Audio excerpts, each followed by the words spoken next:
আমরা মিলাই তাহলে দেখব যে 5ই আগস্ট আরেকজন দেশ ছেড়ে পালিয়ে গেছে, ইনিও অনেকটা সেভাবে পালিয়ে গেছেন। কিন্তু এখন বলা হচ্ছে যে অন্তর্বর্তীকালীন সরকার নাকি তার এই দেশ ত্যাগের ব্যাপারে কিছুই জানে না। ঘটনাটি গতকাল, এবং গতকাল থেকে আজকে পর্যন্ত যতজন মানুষের সাথে আমার কথা হয়েছে, প্রত্যেকের মনে প্রশ্ন উঠেছে, প্রত্যেকে প্রশ্ন করছে তাহলে অন্তর্বর্তীকালীন সরকার জানেটা কি।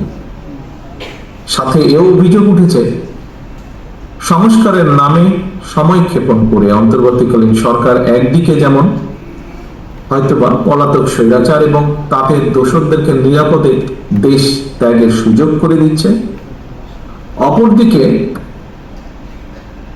অত্যন্ত সুকৌশলে নানা ইস্যু সৃষ্টি করে স্বৈরাচার বা ফ্যাসিবাদের বিরোধী যে রাজনৈতিক দলগুলো আমরা যারা মাঠে ছিলাম, সেই দলগুলোর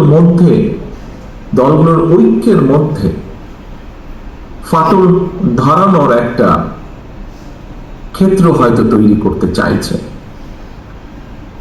পলাতক স্বৈরাচারদের সহযোগীদেরও পুনর্বাসনের ক্ষেত্র হয়তো তৈরি করতে চাইছে। প্রিয় উপস্থিতিবৃন্দ, এই বিষয়গুলো ঘুরে ফিরে মানুষের মনে প্রশ্ন তৈরি করছে। এবার আমি একটু ভিন্ন কথায় আবার আসি। একটি রাষ্ট্রের সংখ্যাগুরু কিংবা সংখ্যালঘু জনগোষ্ঠীর সদস্য হওয়া না হওয়ার উপর দেশের নাগরিকদের নিরাপত্তা কিন্তু নির্ভর করে না, যে কথাটি আরো বিভিন্ন বক্তার বক্তব্যে উঠে এসেছে। আমরা যদি পেছনের দিকে দেখব পলাতক স্বৈরাচারের সময় কিন্তু বর্বর যে বন্দিশালা, আয়নাঘর, অন্ধকার প্রকোষ্ঠ, বছরের পর বছর সেখানে বিনা বিচারে বন্দী মানুষরাই কিন্তু এর সবচেয়ে বড় উদাহরণ। দেশে গণতন্ত্র এবং আইনের শাসন না থাকলে কথিত সংখ্যাগুরু কিংবা সংখ্যালঘু অর্থাৎ আপনি কিংবা আমরা কেউই কিন্তু নিরাপদ নই। এমনকি ক্ষেত্র বিশেষে দেশের স্বাধীনতা, সার্বভৌমত্ব নিরাপদ নয়। রাষ্ট্রে যদি গণতন্ত্র এবং আইনের শাসনই না, একমাত্র রাষ্ট্রে গণতন্ত্র এবং আইনের শাসনই নিশ্চয়তা দিতে পারে নাগরিকদের নিরাপত্তা। দেশে গণতন্ত্র এবং আইনের শাসন নিশ্চিত করার অন্যতম পূর্ব শর্ত হচ্ছে জনগণের সরাসরি ভোটে নির্বাচিত, জনগণের কাছে জবাবদিহিমূলক সংসদ এবং সরকার প্রতিষ্ঠা। নির্বাচিত সরকারকে জনগণের প্রতি মুখাপেক্ষী করে দেওয়া গেলে দেশে গণতন্ত্র এবং আইনের শাসন টেকসই হয়ে ওঠে, যা গণতান্ত্রিক দেশগুলো যার সবচেয়ে বড় উদাহরণ। সরকারকে জনগণের কাছে মুখাপেক্ষী এবং দায়বদ্ধ না করে উল্টো নাগরিকদের নিরাপত্তার জন্য এক ধর্মের মানুষকে যদি অন্য ধর্মের মানুষের মুখাপেক্ষী করে দেওয়া হয়, এতে বরং রাষ্ট্র এবং সরকারের অসহায়ত্ব ও গণতান্ত্রিক চেহারাই কিন্তু ফুটে ওঠে। প্রিয় ভাই বোনেরা, আমি প্রায়শই আমার আলোচনায় একটি কথা বলে থাকি, সেটি হলো সংখ্যালঘু কিংবা সংখ্যাগুরু এইগুলো হচ্ছে একটি রাষ্ট্রের ধর্ম, বর্ণ পরিচয়ের ভিত্তিতে নাগরিকদের বৈশিষ্ট্য বা সংখ্যা নির্ণয়ের জন্য একটি শব্দ মাত্র।